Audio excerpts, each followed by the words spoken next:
Good morning, students. I am here. I shall teach you today a poem that's name is The Charge of Light Brigade. In this poem, it is described by the poet that in this poem, a war is fought between British and England. मतलब इस poem में एक युद्ध के बारे में discuss हुआ है, डिस्क्रिप्शन दिया गया है एक युद्ध के बारे में जो किसके बीच में छिड़ा था, ब्रिटिश और इंग्लैंड के बीच में। ब्रिटिश और इंग्लैंड के बीच में युद्ध हुआ था, उसके बारे में पूरा जो भी वहाँ पर हैपनिंग हुई, जो भी वहाँ का इवेंट था, उसके बारे में पोएम ने यहाँ पर बताया है।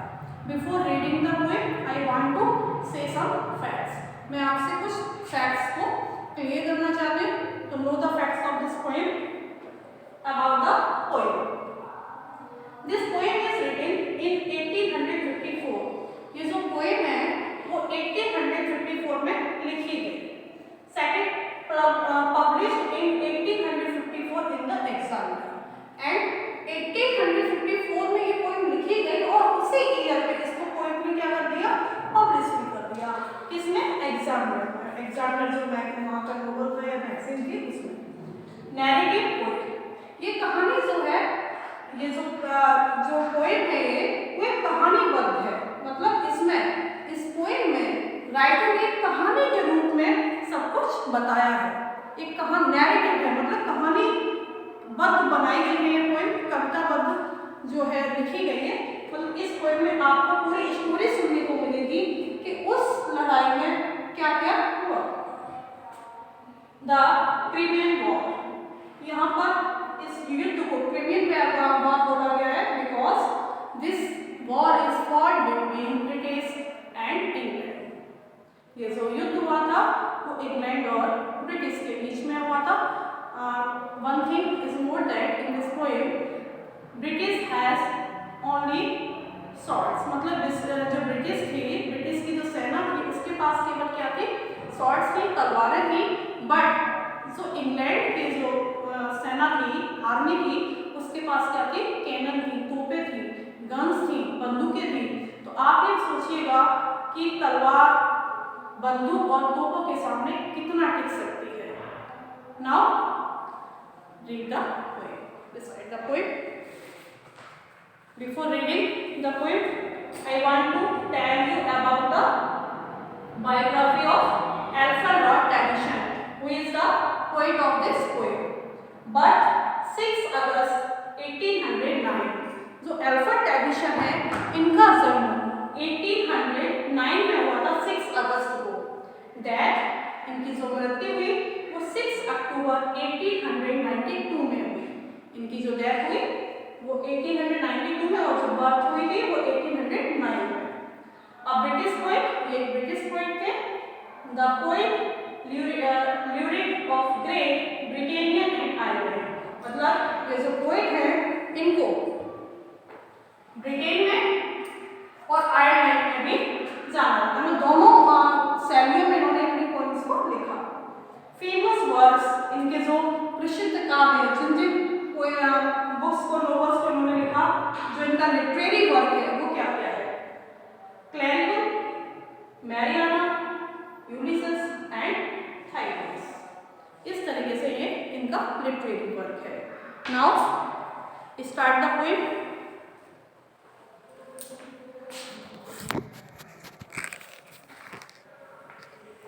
The poem name is the charge of the light brigade. Light brigade means एक छोटी टुकड़ी, सेना की छोटी टुकड़ी। वार्म अप से स्टार्ट करते हैं। Do you think wars can resolve conflicts? If you were the head of a country, how would you handle a difficult situation? क्या आप ऐसा सोचते हैं कि जो वार्स होते हैं, युद्ध होते हैं, युद्धों से हम हर समस्या का हल कर सकते हैं? यदि आप किसी कंट्री के हेड होते, किसी देश के रखवाले होते, how would you handle a difficult situation, तो आप एक कठिन समस्या से कैसे सामना करते, उस समस्या को कैसे हैंडल करते। Work in group of 10 and create a drama for the class. आपको इस टॉपिक पर अपने फ्रेंड्स के साथ या ग्रुप के साथ डिस्कस करना चाहिए। Read this passage. The light brigade was a British horse mounted cavalry unit armed only with swords and लैंसेस। जो लाइट ब्रिगेड की टुकड़ी है, जो आर्मी है बेटा, वो ब्रिटिश की सेना है जो घोड़ों पर सवार है और उनके हाथों में क्या है, तलवारें हैं। The brigade was never intended to attack to a field cavalry unit head on but a mistaken order send them straight into Russian cannons. यहाँ पर जो उनके कमांडर हैं, उन्होंने उनको आदेश दिया है, ऑर्डर दिया है, किस पर अटैक करने के लिए? रशियन कैनन्स, मतलब जो रशिया की जो तोपें हैं, बंदूक हैं, उनको फेस करना है, उनसे लड़ना है। और इंग्लैंड जो है, ब्रिटिश जो है, उनके पास क्या है, केवल स्वॉर्ड्स हैं, मतलब तलवारें हैं। तो उनके पास तलवारें हैं और रशिया के पास क्या है, तोपें और बंदूकें हैं।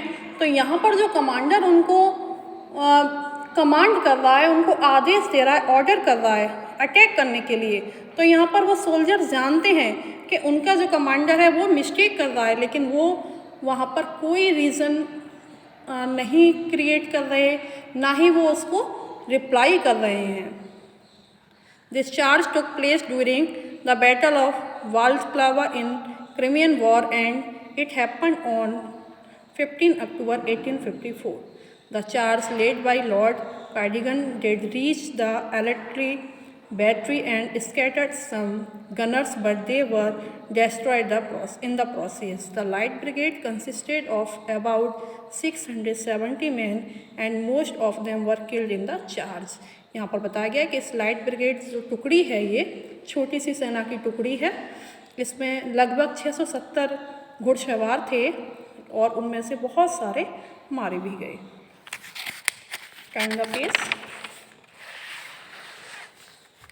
It is the first stanza of the poem. Read the poem about a famous war. Read a poem about a famous war. यहाँ पोएम पढ़ते हैं जो एक बहुत फेमस, प्रसिद्ध युद्ध के बारे में। Half a league, half a league, half a league onwards, मतलब सेना की टुकड़ी, एक छोटी सी सेना की टुकड़ी, आगे बढ़ रही है, आगे बढ़ रही है। All in the valley of death, सब कहाँ जा रहे हैं? मौत की घाटी में। रोड द 600, और सभी किस पर सवार हैं? घोड़ों पर सवार हैं। और कितने हैं ये लोग? 600। Forward the light brigade charge for the guns he said, आगे बढ़ो, आगे बढ़ो, उनको कमांड किया जा रहा है। कौन कमांड कर रहा है? ही शेड, किसने कहा? उनके कमांडर ने। Into the valley of death road the 600, मौत की घाटी में कितने हैं? कितने घुड़सवार हैं? 600 घुड़सवार हैं। Forward the light brigade was there a man dismayed not though the soldier knew someone had ब्लंडर्ड।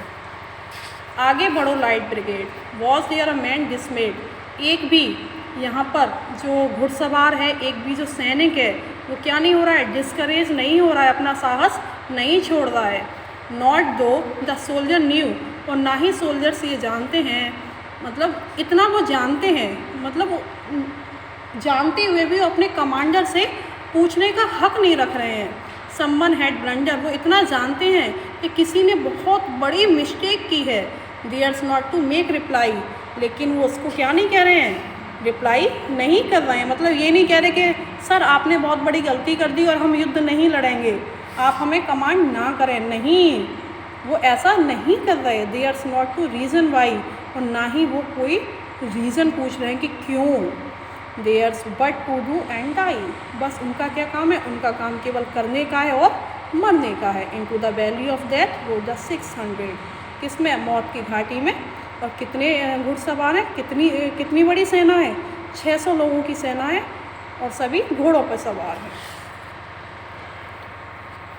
Paragraph number 3, cannon to right of them, cannon to left of them, मतलब जो तोपें हैं वो उनके दाईं साइड भी हैं, cannon to left to sorry cannon to right of them, cannon to left of them, जो तोपें हैं वो उनके राइट में भी हैं और तोपें उनके लेफ्ट में भी हैं। Cannon in front of them, और तोपें उनके सामने भी हैं। वॉलेट एंड थंडर्ड, बेटा वॉलेट यहाँ पर जो है उसका मीनिंग लेंगे नंबर ऑफ बुलेट से, मतलब गोलियाँ चल रही हैं।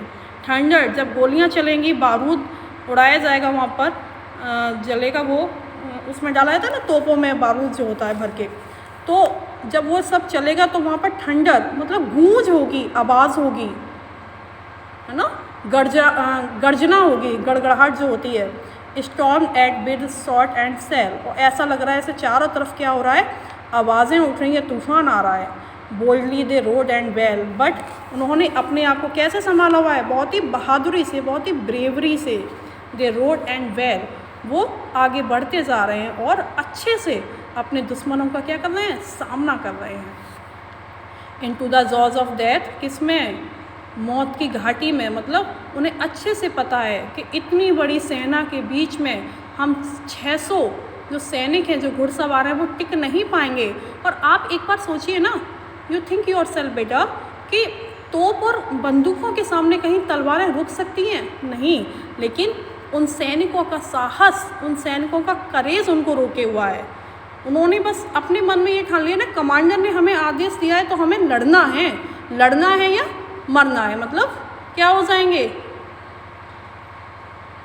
शहीद हो जाएंगे, बट पीछे नहीं हटेंगे, क्योंकि बैटल से वही पीछे हटते हैं जो कावर्ड्स होते हैं, और वो क्या हैं, वो ब्रेव हैं, वो कावर्ड नहीं हैं।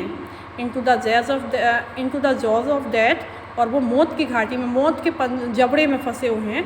Into the mouth of hell, वो नरक के मुंह में है। रोड द 600, अभी कितने घुड़सवार हैं, 600 ही हैं, मतलब बहादुरी से अभी लड़े जा रहे हैं। Stanza number 4,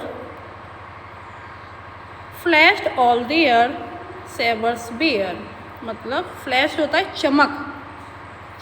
चमकना, flashed all their sabres bare, उनकी तलवारों की चमक, बेयर बोलते हैं नंगी, तो उनकी तलवारों की चमक इधर उधर मतलब सबको आश्चर्यचकित कर रही है।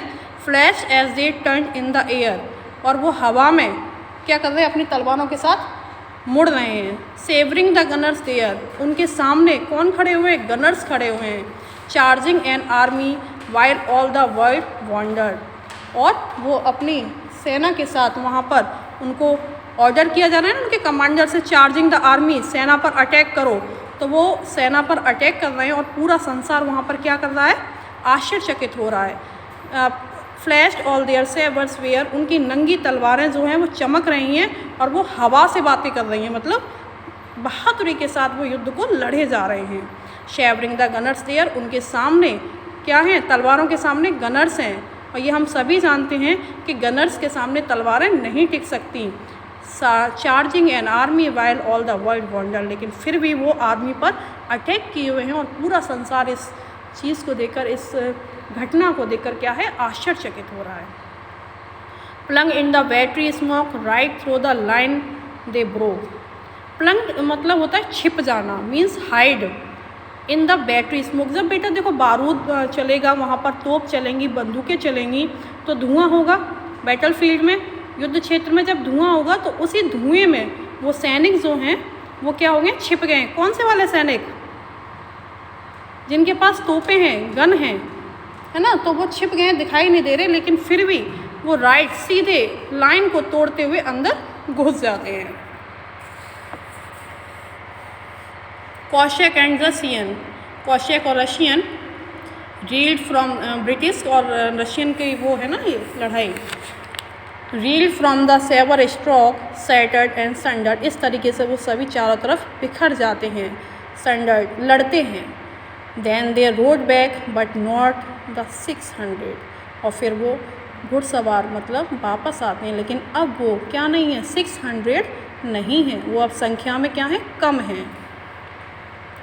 Cannon, stanza number 5, cannon to right of them cannon to left of them, तलवार जो बंदूकें हैं, जो तोपें हैं, वो उनके राइट भी हैं, cannon to left of them, तोपें उनके लेफ्ट भी हैं। कैनन बिहाइंड देम, तोपें उनके पीछे भी हैं। बॉलिड एंड थंडर्ड, मतलब क्या हो रही है, गूंज हो रही है गन्स की, गनर्स जो हैं वो गूंज कर रहे हैं, आवाज़ें हो रही हैं, थंडर गर्जना हो रही है वहाँ पर। Storm at with shot and shell while horse and hero fell, तूफान सा उठा हुआ है, और सूट हो, एक दूसरे को सब सूट कर रहे हैं। While horse and hero fail, तभी हॉर्स के साथ वो हीरो क्या हो जाते हैं, फेल मीन्स गिर जाते हैं। कौन से हीरो हैं बेटा यहाँ पर? जो 600 घुड़सवार हैं ना हमारे, 600, उन्हें हीरो बोला गया है। They that had fought so well, वो इतनी बहादुरी से लड़े, वो इतना अच्छा लड़े। Came through the jaw of death, कि वो मौत के मुंह में से भी बाहर आ गए। Back from the mouth of hell, कहाँ से? नरक के मुंह में से भी बाहर निकल आए। All that was left of them left of 600, वो सभी बाहर आ गए, लेकिन अब वो सारे घुड़सवार नहीं हैं। मतलब all that was left of them, वो सभी जितने बचे थे, कुछ मारे भी तो गए ना युद्ध में, तो वो सभी वापस आ गए जितने बचे थे। लेफ्ट ऑफ 600, जितने 600 में से बचे थे, वो सैनिक सब बाहर आ गए। कैसे? जीत कर। Stanza number 6, when can their glory fade, उनकी ग्लोरी मीन्स उनकी, कह सकते हैं ब्रेवरी, उनकी बहादुरी, उनकी शानदार जो उन्होंने गौरव हासिल किया, वो कैसे फेड हो सकती है? मीन्स यहाँ पर है, it means that their glory can never fade, उनकी जो ग्लोरी है, उनकी जो शानदार विजय है, वो कभी भी क्या नहीं हो सकती, मुरझा नहीं सकती। मतलब हिस्ट्री में उनकी विजय हमेशा के लिए क्या होगी, सुनहरे अक्षर कहते हैं ना, इन गोल्डन वर्ड्स लिख गई। Oh the wild charge they made all the world wonder, अरे कितनी बहादुरी से उन्होंने सेना पर अटैक किया, पूरा संसार क्या हो रहा है, आश्चर्यचकित हो रहा है। Honour the charge they made, उस कमांडर के लिए सम्मान है ना, उस कमांडर के लिए जिसने उनको क्या किया, कमांड किया, उनको आदेश दिया। ऑनर द लाइट ब्रिगेड, उस सेना के लिए सम्मान है। छोटी सी टुकड़ी जो थी, लाइट ब्रिगेड क्यों बोला गया यहाँ पर?